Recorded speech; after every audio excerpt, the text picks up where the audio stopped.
On. Hello. Hey, how's it going? Very good. My name's Zara Morris, and I am a freelance art educator at the Bauhaus-Archiv in Berlin. And I'm Rotem, Volk, and I work in the Liebling House, the White City Center in Tel Aviv, at the educational program called School of the City.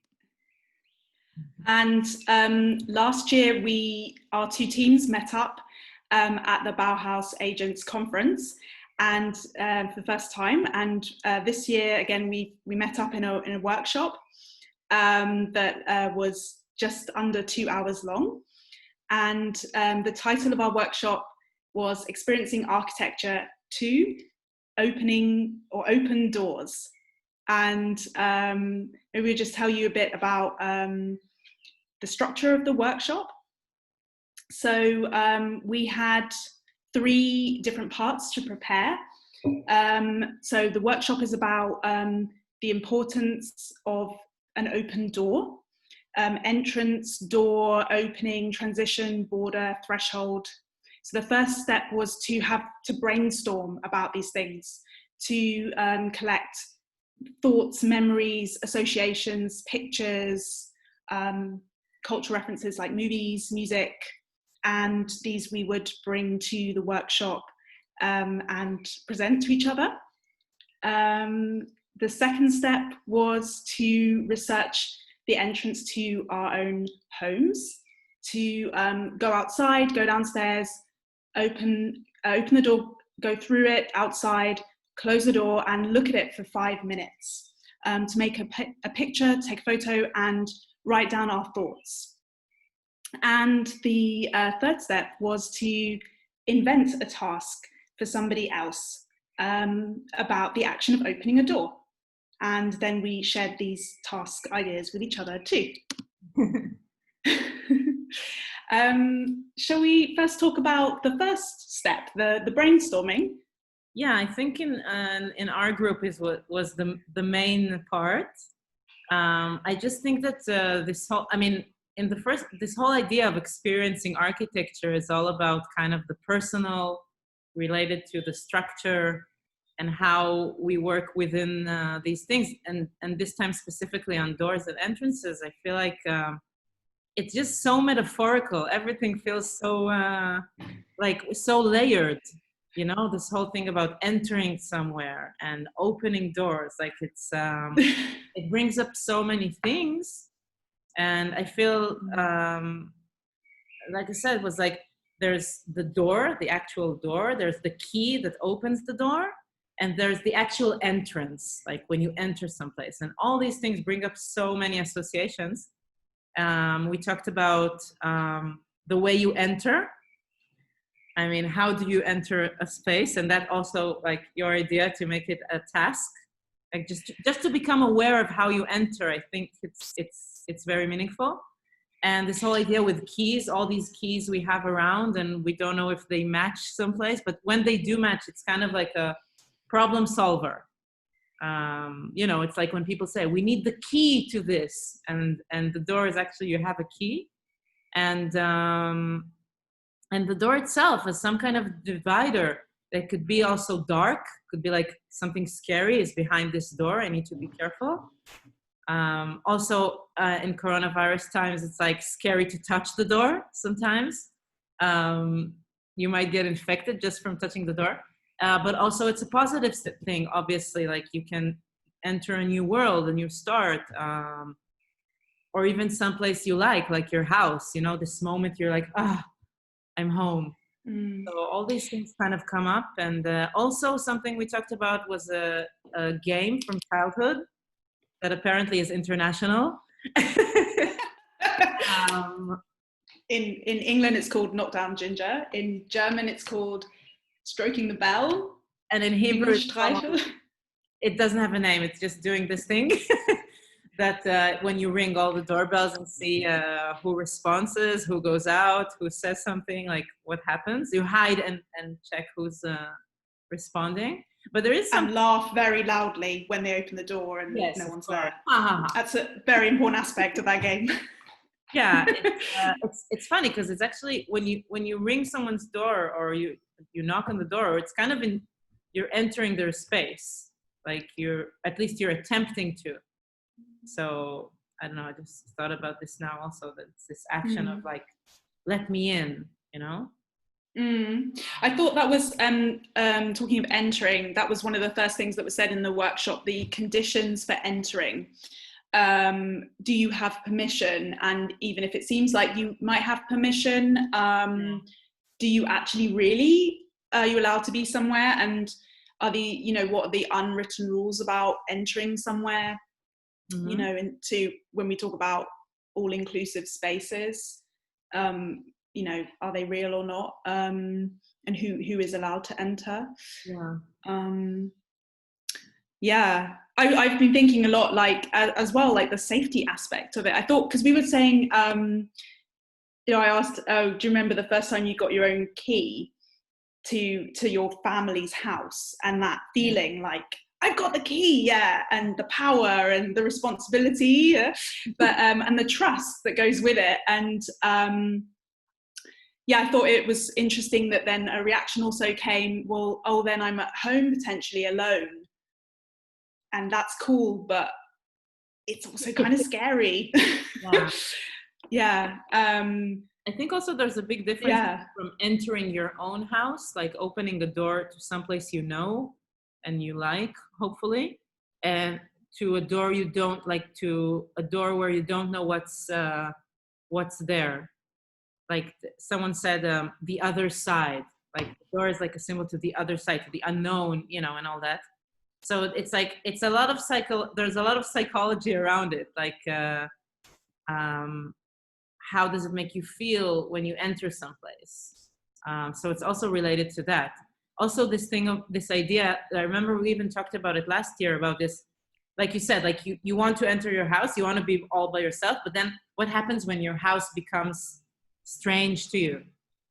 Like when you suddenly feel uncomfortable in your own house, which I think also during lockdown was meaningful, and you want out but you can't get out, and all this kind of relations. Yeah, I mean, I thought it was interesting that the conversation went to being comfortable in your own home. I mean, in terms of lockdown, or we even talked about, you know, after a breakup, if your partner leaves your space, you know, how do you feel then in that space? Yeah, I thought it was interesting the conversation went in that direction as well.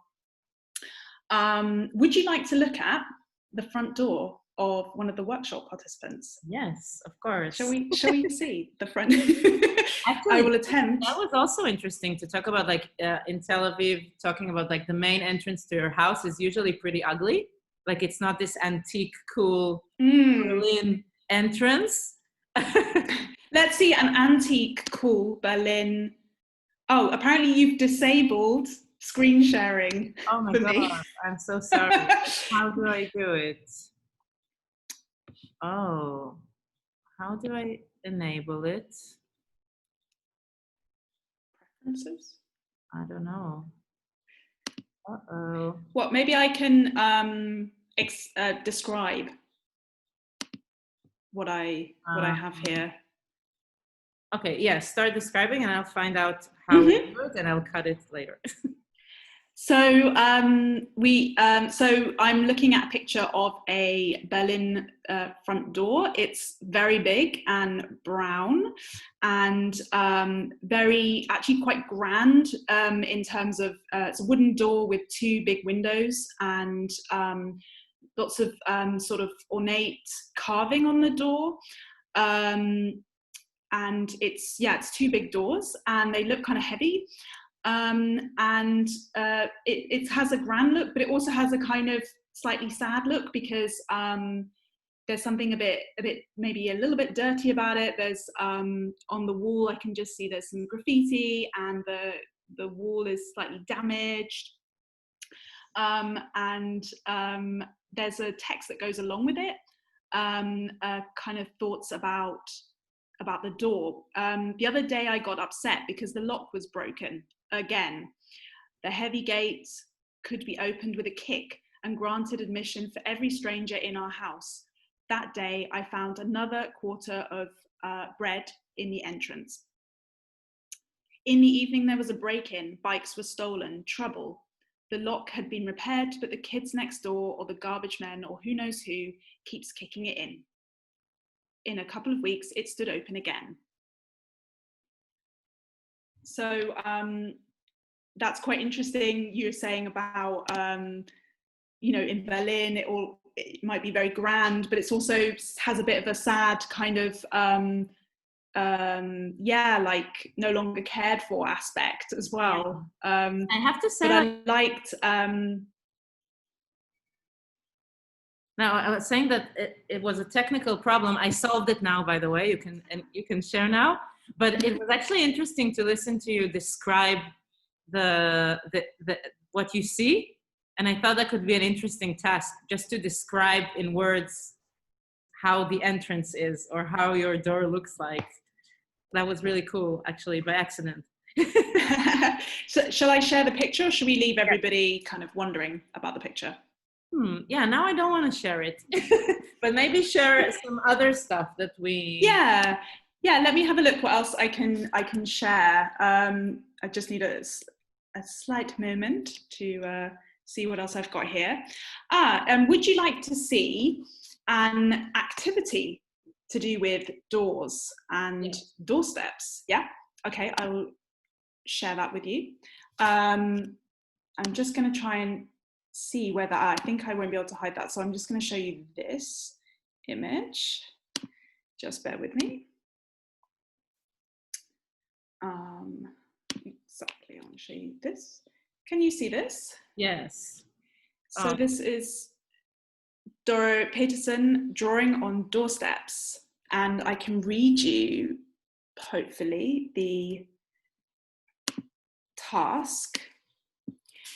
Make drawings of all the doors that lead up to your apartment.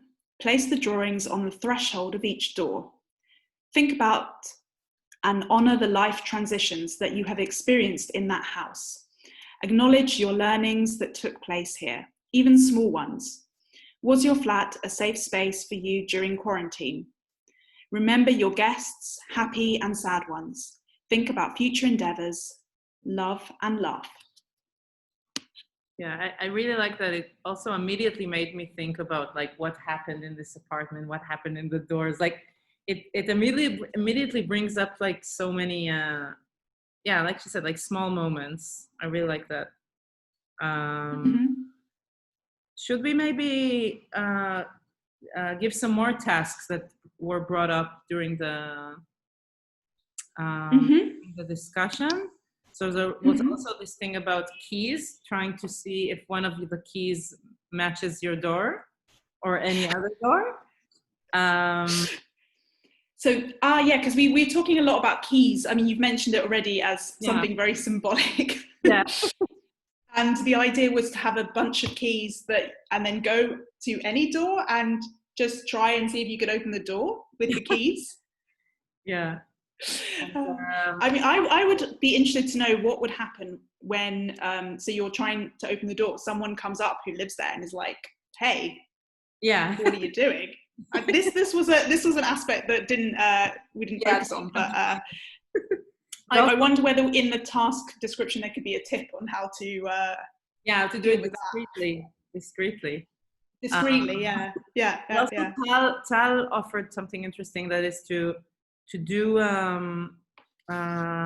5 closing of the door, to make a statement when you close the door.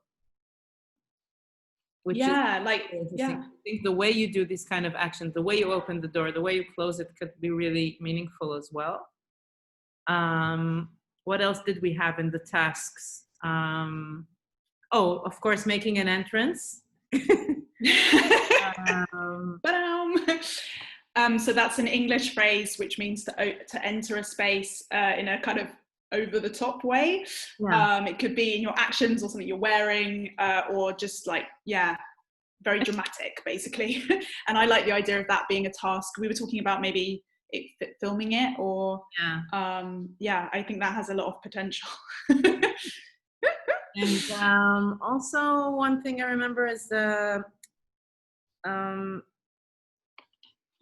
this thing with having your name on the door, that in Berlin is very popular, and in Tel Aviv almost nobody does it. And I think that's really interesting, actually, in terms of like belonging, and how much is this place yours, and how much do you treat it as some place that I don't want anyone to know that I live here, or, you know, this is actually really interesting, how much you put your name on it, on the door or the house, or. Yeah, I mean, that's in Germany, you don't really have a choice, because otherwise you're not going to get any mail, basically. Yeah. So yeah. You kind of, but I was saying, if you are not registered, like if you don't have like a secure status, I guess, and then you're reliant on someone else to get mail, potentially. Yeah. If you're your address is care of somebody, and you don't have access to certain things if you don't have like an official address, like in that way. I'm trying to think what else we've got here. I think also there were two interesting literature references that came up. One is the play by Sartre, which is called, actually it's in French and Hebrew it's called Behind Closed Doors, and in English it was translated to No Exit. It's on people basically kind of locked in a room after they died, and at some point they realize they think they're waiting for something, but actually at the end, like, there's this famous phrase saying that hell is other people, and it's happening now, and there's only a door in the play. It's only like this space with a door. And also another story I mentioned, which was Fahrenheit by Shai Agnon, which is an Israeli writer, which also is about a man coming back from war and trying to enter his house, and there's more doors and barriers, either by people or by actual doors, but then realizing he doesn't belong anymore to his own house. So yeah, I think it's a very emotional thing. I think that really was brought up pretty strongly. How much it's the action itself is very emotional.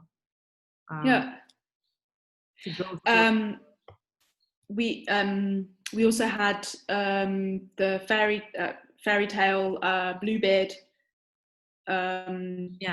where he keeps his exes in a locked space, and how what's the story again, where the latest wife has to try and figure out which door it is, or something like that. I don't remember exactly the details, just that it's really spooky at the end. The version I know is that they defeat Bluebeard at the end, but maybe that was okay. I remember my kids' friendly version.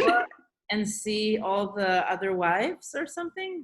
I remember. Oh yeah, that were dead. But I think maybe we should we finish with visiting our own doors? Which our flat doors, our apartment doors, okay. Unless we have anything else, I think we kind of went through it. Yeah, I'm just having a look at all my notes that I hastily scrolled. That we had maybe two more tasks that we could quickly mention. One was about making like a list, like the kind of list you get when you go to an Airbnb flat apartment, where you have like a whole list of things you have to do. Maybe making a list for your own apartment, or trying the list out on someone else's apartment. I thought that was quite an interesting idea that could go in different ways, maybe. Or the list in a totally different context, I thought was quite interesting. I have something else here as well. See if I can just find it. Someone else suggested, do you know a door that can be opened in a special way? Write instructions for that doors. And we saw, Ronnie showed photos of her flat and how you have to open all the doors, and it was a bit of a minefield to work out which way the handle goes. And in UK, it's apparently turning a key a different way, which yes, very disturbing. Yes. Hard to enter. Cool. Would you like to see the outside of the door to my flat? Yeah, so let's do it together. Yeah, let's do it. And we finish when we close the door. Ready? Yeah, okay, I might have to find my keys that I don't lock myself out of my flat. Oh, right, okay, yeah, my door is like, okay. Ready? Okay, let's just go. Go. Yeah. I'm just gonna check I've somehow got my keys here. Oh yeah, I found them. Look at all this responsibility I have because I have so many different keys. Yeah, and the potential is just the door. That's my door. Okay. Your door is way more colourful than my door. Yeah, it's metal as well, but very thin. Very thin. You can hear everything going on in the stairs. Oh, really? We've got like some extra protection on our door in case someone tries to like hack through it with an axe. Great. And also, this is also a nice piece of our door. We've got the letterbox is covered, so the cold air doesn't come in. Yeah, everything comes in through this. Oh, should we open our doors? Oh no, we're opening. I opened it. Okay. Are you closing it? Yeah. I'm closing it.